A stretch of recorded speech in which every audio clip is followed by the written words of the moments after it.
ఈ రాయలసీమని రతనాల సీమ చేస్తా.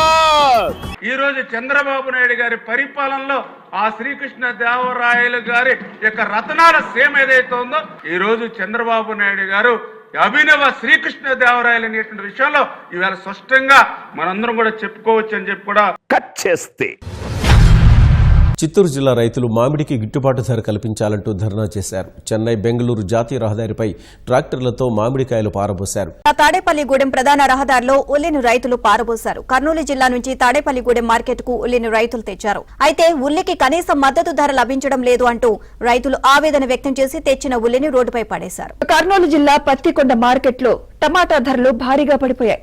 టమాటా ధరలు పతనం కావడంతో నేలపై పోసి రైతులు నిరసన వ్యక్తం చేస్తున్నారు. ఉల్లికి గిట్టుబాటు ధర లేక పండించిన పంటను గంగపాలు చేస్తున్నారు.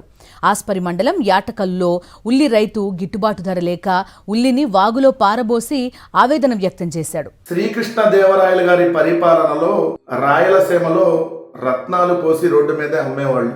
కానీ నీచ నికృష్ట చంద్రబాబు నాయుడు గారి పరిపాలనలో రైతుకు గిట్టుబాటు ధర లేక ఉల్లిపాయలు కానీ, టమోటాలు కానీ, మామిడికాయలు కానీ ఈ రైతన్నలంతా రోడ్డు మీదే పారబోస్తున్నటువంటి పరిస్థితి నెలకొందనంటే, చంద్రబాబు నాయుడు గారు వాళ్ళ మంత్రులు మాట్లాడితే రాయలసీమని రతనాల సీమ చేస్తామనంటే, ఇలా రోడ్డు మీద రైతులు పండించినటువంటి పంటని పారబోయటాన్నే రతనాల సీమ అంటారా చంద్రబాబు నాయుడు గారు?